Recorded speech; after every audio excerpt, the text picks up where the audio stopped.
Okay, Assalamualaikum semua. Selamat datang ke kelas Teacher Nuri hari ini. So, tema 1 asas biologi. Kita masih lagi dalam berada. Bab 3, pergerakan bahan merentasi membran plasma. Subtopik terakhir 3.4, pergerakan bahan merentasi membran plasma dalam kehidupan harian. Okey. Sebelum ni, kamu dah tengok mengenai pengangkutan aktif, pengangkutan pasif.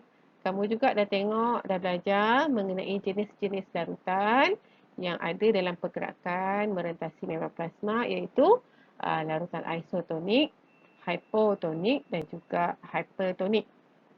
Okey? So, patutnya kamu dah master, dah tahu mengenai osmosis dan juga resapan.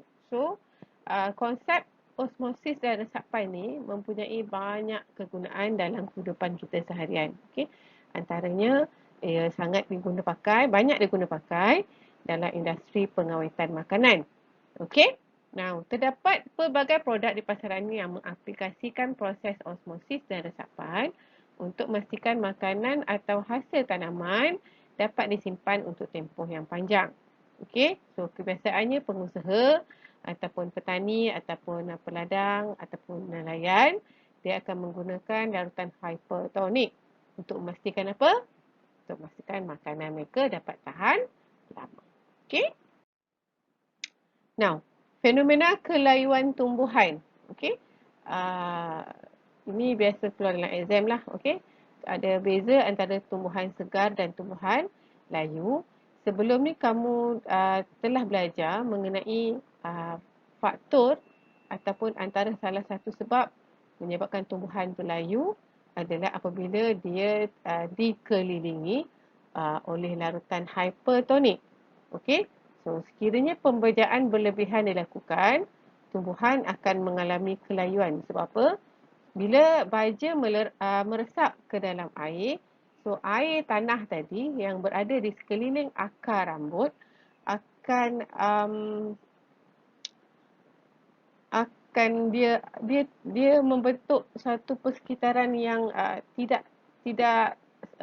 kepekatan larutan dia tu tak sama dengan sel tumbuhan ataupun sel akar. So dia menjadi larutan hypertonik di sekeliling tumbuhan, menyebabkan sepatutnya air masuk ikut daripada tanah masuk ke dalam akar, tapi sebaliknya berlaku, air daripada tumbuhan yang akan meresap keluar melalui sel akar rambut ke dalam tanah melalui proses osmosis. Okey?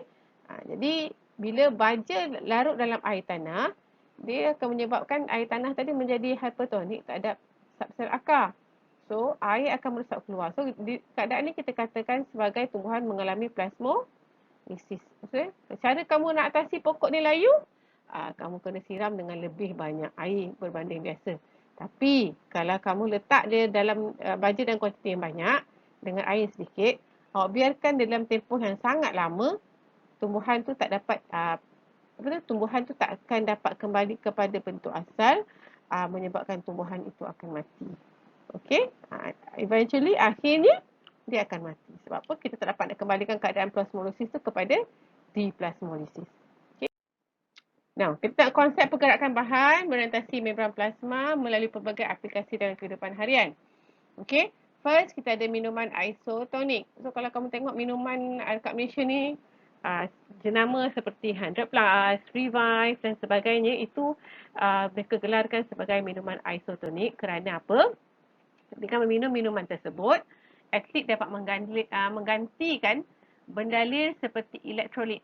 Elektrolit ni bukan air kosong Elektrolit ni adalah air yang kaya dengan garam mineral. Garam mineral tu dia mempunyai cas positif dan juga cas negatif. Okey, contohnya kalium dan juga natrium yang hilang apabila kita seorang atlet tu berpeluh. Okey, dia hilang melalui badan kita melalui kelenjar peluh ataupun liang peluh. Okay, so bila garam hilang beserta air, so kita perlu gantikan air yang mengandungi garam.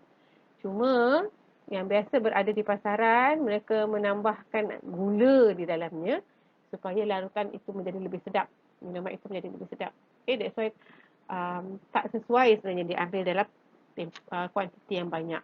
Okay, sekiranya kamu tak berpeluh seperti atlet Okey, just minum suka-suka, kandungan gula banyak. Okey. Yang kedua adalah larutan selin. Ini selalu keluar untuk soalan kebat bila keluar pasal soalan kertas 2 bahagian A cerita pasal pergerakan bahan melintasi membran plasma, dia akan tunjuk gambar larutan selin. Dia akan label kat sini larutan selin. Okey. So dalam larutan selin mesti ada garam dan sebagainya. So dia punya konten ataupun dia punya kepekatan untuk larutan selin ni adalah sama dengan kepekatan plasma darah. So dia adalah larutan yang isotonik terhadap plasma darah. So larutan selin ni at least ada 0.85 ke 0.90 gram natrium chlorida per 100 ml. So dalam ni air campur garam. Okey. Yang kedua sudah. Yang ketiga, minuman penghidratan semula. Okey, oral drink. Yang ni biasa kalau kita ceret-beret lah, oral dehydration drink. Okay, oral dehydration salt. So dalam dia ada garam dan juga elektrolit. Means ada kalium, ada natrium dan apa-apa saja mineral yang diperlukan oleh badan. Maybe ada glukos sedikit untuk menambahkan tenaga, beri tenaga semula kepada pesakit yang ceret-beret ataupun diarrhea. Okey, kita kena ambil ni. Awak tak boleh ambil plain water. Sebab bila kita ceret-beret, kita kehilangan banyak nutrien dan juga mineral. Okey, sebab apa? Usus kecil tidak sempat menyerap semua nutrien yang ada, tapi semua dah hilang. Okey, sebab tak sempat nak serap apa-apa, badan awak dah kehilangan semua nutrien tu. So, saya perlu minum air garam ni. Nanti kalau doktor bagi air garam. Okey. And then, kita ada liposom. Okey, liposom ni adalah vesikel yang mengandungi larutan aquas. Larutan aquas ni, saya cikgu kimia lah. Cikgu tak ingat. Okey, dia dikelilingi oleh membran dui lapisan fosfolipid, yang mana liposom digunakan untuk melindungi ubatan atau bahan aktif yang dimakan secara oral daripada dimusnahkan oleh jus kester. Okey, dengan cara ini ubat dapat sampai ke sel sasaran. Okey, kita tak nak, ubat yang tidak larut dalam air diangkut ke kawasan hidrofobik. Ubat yang larut dalam air diangkut ke kawasan hidrofilik. Okey, kita macam kapsul tu, ubat tu disaluti oleh satu kapsul yang dikenali sebagai liposom, yang mana ni adalah membran plasma fosfolipid bilayer, membran dua lapisan fosfolipid, yang mana dia menghalang jus kester ataupun asid hidroklorik yang ada dalam perut awak untuk mencernakan kapsul dan bahan ubat dalam tu.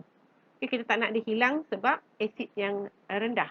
Okay, asid yang terlampau rendah, pH 1, pH 2 yang boleh merosakkan ubat. Kita nak biar dia sampai dekat usus kecil, ubat tu baru terlerai, liposom tu terlerai dan menyebabkan ia dapat diserap oleh badan. Okay, itu kapsul ubat lah ni. Okay. Last but not least adalah osmosis berbalik. Reverse osmosis. Ni biasa jumpa dalam penapis air kan. No.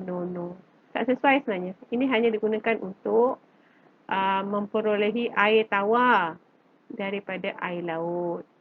Okey, nama bahasa Inggeris reverse osmosis. So, bila air yang kita minum direct daripada mesin penapis yang menggunakan konsep reverse osmosis, means kita minum air yang plain. Zero mineral. Okey, tak ada mineral langsung, kosong. Seolah-olah macam minum air suling. Okey, ini kita biasa osmosis ni kita gunakan sebagai proses penyegaraman.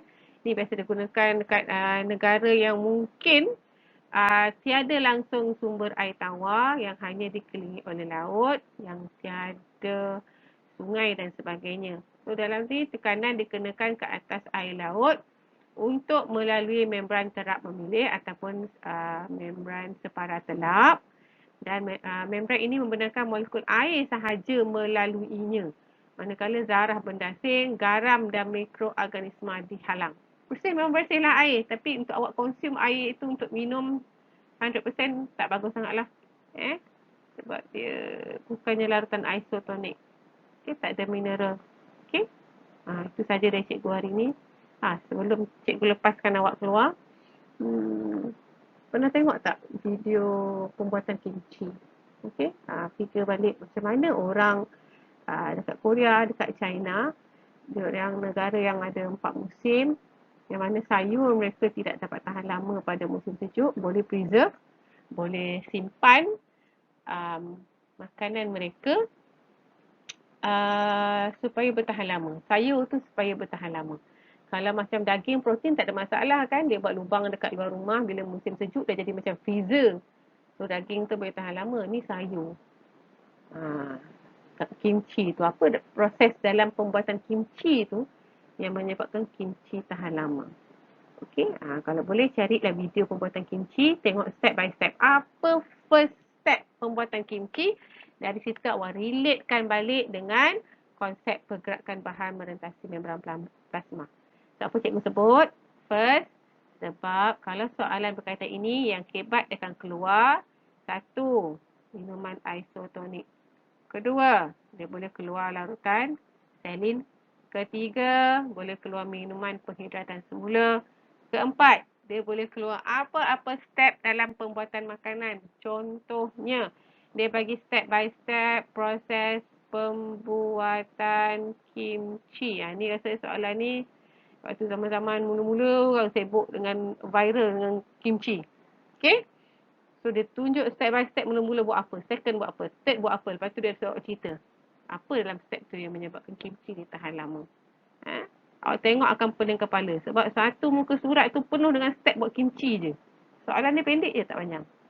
Tapi dia punya stimulus panjang. Itu soalan hebat. So it's good. Lebih baik kalau awak faham konsep pergerakan bahan merentasi membran plasma. Okey?